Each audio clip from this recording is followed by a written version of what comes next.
Alrighty, so today we're gonna do an MLS head coach on hot seat rankings because around this time of last season we saw our first two head coach being fired in the 2023 MLS regular season. We saw Ezra Henriksen and Garrett Stuver both being fired in the first week of May, and as we're now into the first week of May, and as we pretty much are now into the time where most of these teams have played 10 games, some even play 11 games so far this season, and some teams, of course, only play 9 games.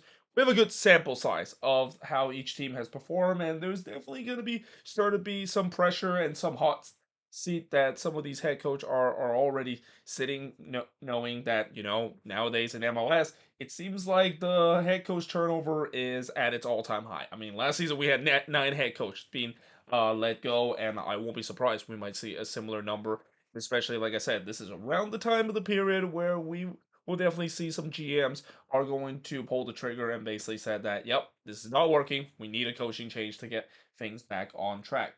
So let's start with actually some dishonorable mention. Normally, I talk about the honorable mention, or in this case, the dishonorable mention, because you definitely don't want to be on this list if you're a head coach, even in the dishonorable mention list. But I'll throw 3 names in terms of this honorable mention list that could also still be on the hot seat: Nick Cushing, Brian Schmetzer, and Frank Kopos. Now, Nick Cushing would have been number one on this list if I would have done this video probably last month, because we talked about how Nick Cushing, with how NYCFC getting to a terrible start to the season, he was pretty much the primary target of potentially going to be let go first, considering, NYCFC, they're not afraid of letting go their head coaches, especially with the way that Nick Cushing has kind of been around the almost the length where some NYCFC head coach that have lasted pretty long. And when I say pretty long, it's only like 2 or 3 seasons, because NYCFC have let go a lot of head coach during their young tenure in MLS. And with the way that Nate Cushion hasn't got the performance that you would expect this NYCFC front office that have high expectation that this team should be, with the way how bad the start of the season has been. Again, it looked like he was probably going to be the first one to go, but because of the fact that NYCFC has improved, especially they're on a bit of a winning streak, and they've been doing very well doing this 5 game crucial home stretch. That definitely have relieved the pressure of him a little bit, to a point where I don't think he's going to be on the top 5 list. Though that could of course change if NYCFC start not performing very well, because again, this team has very high expectation, and if this team doesn't make it to the playoffs, there'll be no surprise that Nate Cushing might be one of the many head coaches that could be let go this season. Now, Brian Schmetzer is an interesting name to throw in there, because I wouldn't think anyone would have imagined Brian Schmetzer would be sitting in the hot seat even as last year. But this kind of reminds me, the situation with the Sounders kind of reminds me a little bit of what happened in 2016. Remember in 2016 when Ziggy Schmidt was let go after he's been with the club for about eight season, and that this was definitely a difficult decision to make at times, but it was also a decision that they had to make in hope to spring the team together and get the team to do well. Well, not only the fact that that team did well under what at that time was the interim head coach Brian Schmetzer, they only done and gone on to win the whole thing. The year uh when they fired Ziggy Schmidt that season. Now, I'm not saying that if they do fire Brian Schmetzer this year, or if Brian Schmetzer decided to leave on mutual terms, just like what Ziggy Schmidt did back in 2016, is going to means that the Sounders are completely going to change their outcome, and that they're going to have their usual second half resurgence that we've seen the Sounders team had during the 2016 all the way into the 2020 period. But again, I think there are definitely signs that maybe Brian Schmetzer's time with the Sounders is coming to an end, especially with the tactics that he's been using. It's been very stale.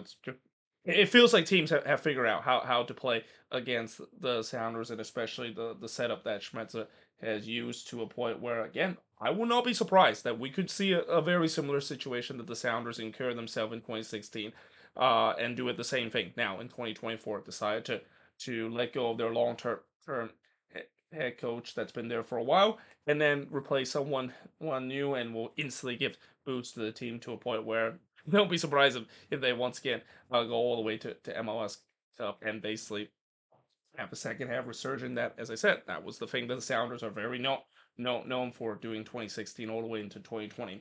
And then Frank Copas, I throw that name in there because the Chicago Fire, they're also a team that's not afraid of firing head coach because of poor performance, and the Fire is having a very Chicago Fire-esque kind of season. And as I'll talk about the Fire situation, their situation is very similar to a situation of a head coach that I'm gonna put here on the list, where even though they would fire their head coach, on the short terms maybe they'll have some success with the new head coach boost, but long term it doesn't move the needle, and mainly it's not just the head coach that is the big issue with the team. There's definitely more issue in terms of the front office and the ownership, and that goes the same for the Fire. There's been a lot of problem with the front office and the ownership. Even with the change of ownership, it doesn't seems like it has moved the needle in terms of them being back to be competitive. And that they've been sitting in this period of not just mediocrity, but just this period where they're kind of like the laughing stock for almost a whole decade now. Now let's get into the top five, and at number five, I'm gonna go with Nico Estevez, and this is of course a ranking, so that does means that for this video, and usually this is not something I usually say about rankings and how it doesn't matter in terms of the number of who is going to be the most likely to be fired or sitting in the hottest seat. Well, in this video, this is actually going to be that, and I'll put Nico Estevez in there because obviously things have not gone well for Nico Estevez doing his I think this is his third season with FC Dallas. I mean, he's done well, at least in his first couple of seasons. Man, this season it's been rough for Dallas, and I mean they are really underachieving this season. And I mentioned before with the roster that they have, this team should be much better than where they are right now. Now I understand that they're clearly missing out on Velasco. Once Velasco does get back into this team, and that's a big if, because we don't know exactly when he's gonna come back, since he suffered that torn ACL during the playoffs. And I'm no doctor, but torn ACL does take a while to recover. But yeah, they definitely need Alan Velasco back, and if he does come back, we'll see whether or not that does move the needle in terms of the attack. Because again, after all the monies that they spent, especially getting a 13 million guy like Peter Musa, who I'm not gonna say he's really a big bust right now, because again, it's too early for me to say that he's a bust, even though he hasn't really perform anywhere close to the DP money and the amount that Dallas, of course, pay. But the fact that they haven't been good on the attack once again, and not to mention the defense has not been great this season. I mean, even Martin Paz, they're still goalkeepers underachieving this season. Yeah, I mean, it just kind of just the reason why Dallas has been very poor, but also mainly because of the fact that Nico Estevez hasn't really got the best out of this team. And when you, of course, are giving good pieces to expect this team to be good, and you don't get the best out of these pieces to build a good team, that's when you're definitely going to be under pressure, and that's, I think, it's going to be the case for Nico Estevez if he doesn't turn this around. Now at number four, I'm going to say Luchi Gonzalez.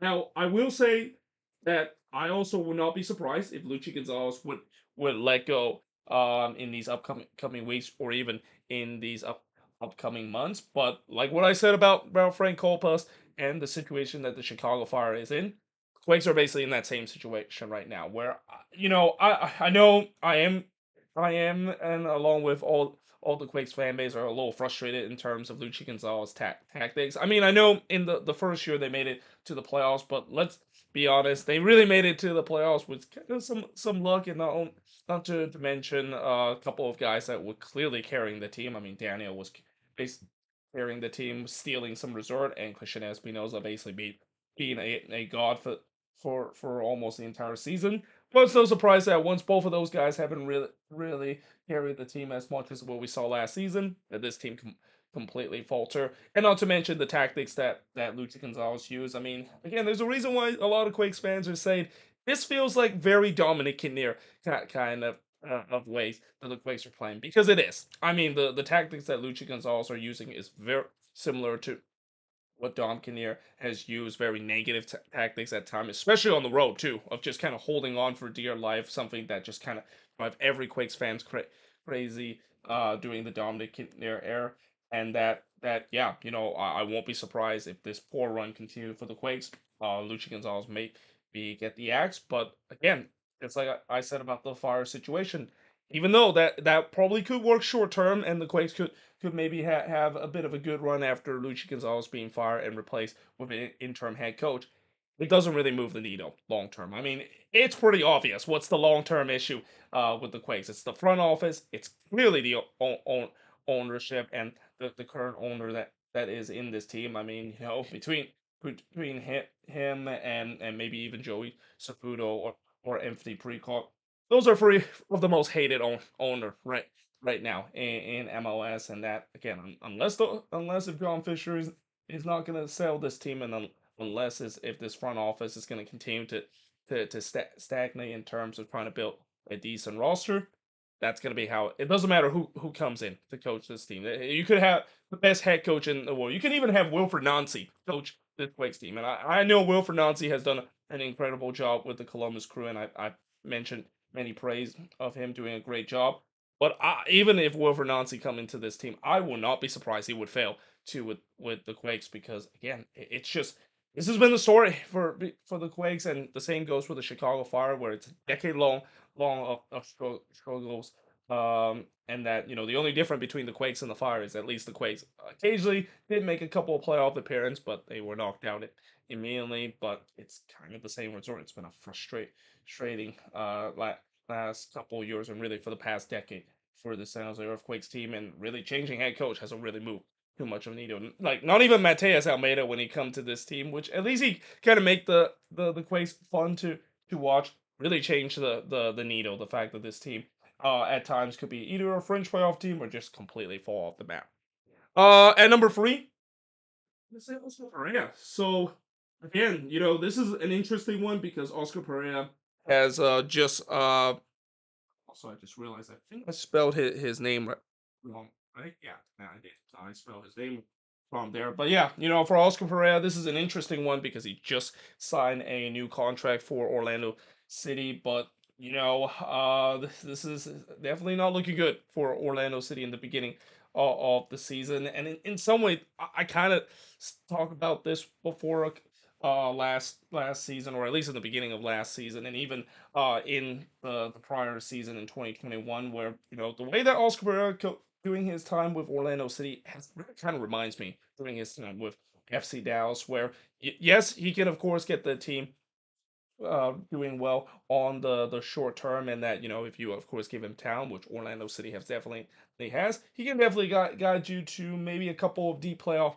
runs or even winning a trophy. And we've seen it with Oscar Pereira, did for Dallas winning the U.S. Open Cup, winning the Supporter Shield, and for Orlando City something similar, making the playoffs a couple of time, finally breaking that long playoff drought that they had and their first play of appearance in their club history, and not to mention also winning a U.S. Open Cup as well. But as time goes, things are going to get a little stale, and that we're starting to see the same thing again happening with Orlando City. And again, I know he signed a new contract, but there's a lot of Orlando City fans are getting tired of Oscar Perez's shtick, and that if Orlando City continue to stagnate throughout the season, do not be surprised if Oscar Perez could be let go, even though again, you just signed that new contract in the beginning of the season.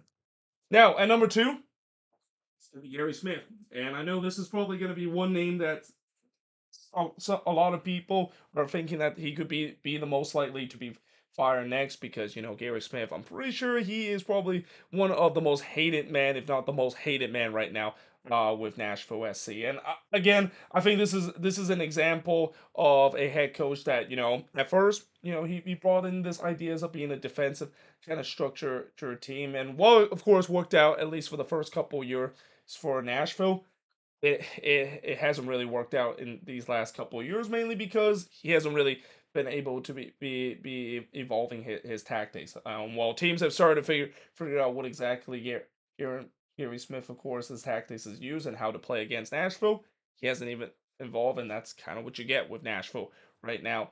Uh, Currently just having a really poor season this year. They have no answer on the attack, and even the defense, which has really been the foundation for this national team since day one, is started to show cracks, because your defense can only carry you so much until they're probably getting tired of carrying the whole team, and we kind of start to see the same thing. But yeah, overall, for Gary Smith, because of him being now a couple of years, and we talk about how in nowadays in modern soccer or modern football, usually head coaches don't last with a club very long because at least in the first couple of years, while they bring some success, if they don't decide to evolve with their tactics or the fact that they want to move on to better pasture. That's why we usually see the coaching uh life of coaching a team doesn't usually go past very long. It is very rare. We see nowadays that a head coach can go last 4 or 5 years. There are definitely some exception to the case. I mean, Jim Curtin has been there for a long time, but that's because Jim Curtin has done so well for the Union has able to keep that team competitive years after years.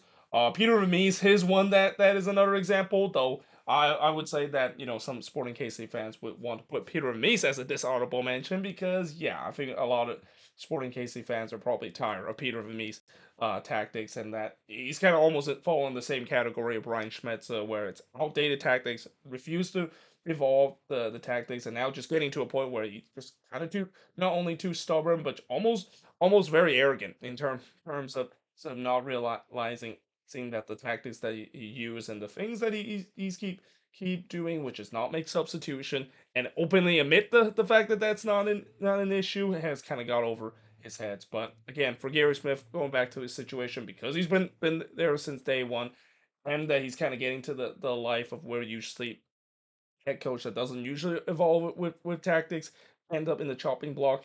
That's kind of the thing that Gary Smith might be heading into if this Nashville team doesn't turn their season around. Now at number one, let's say Caleb Porter. And again, this is an interesting one because of the fact that I usually don't put head coach that is in the first year at the number one list.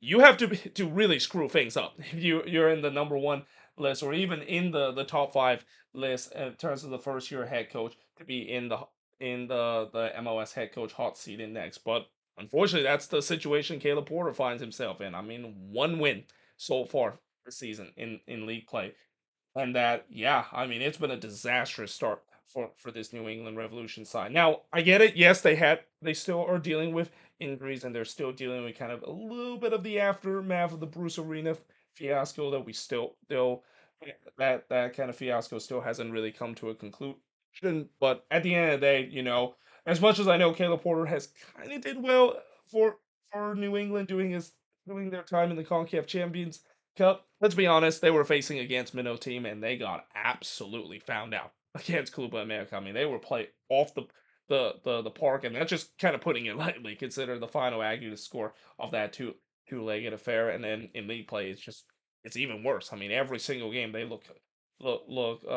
terrible in every single one of them, and with the talent that they have in disposal, and with the way that I know Caleb Porter usually when he take over the team, he's not going to have that instant magic. Maybe it takes like 2 or 3 years.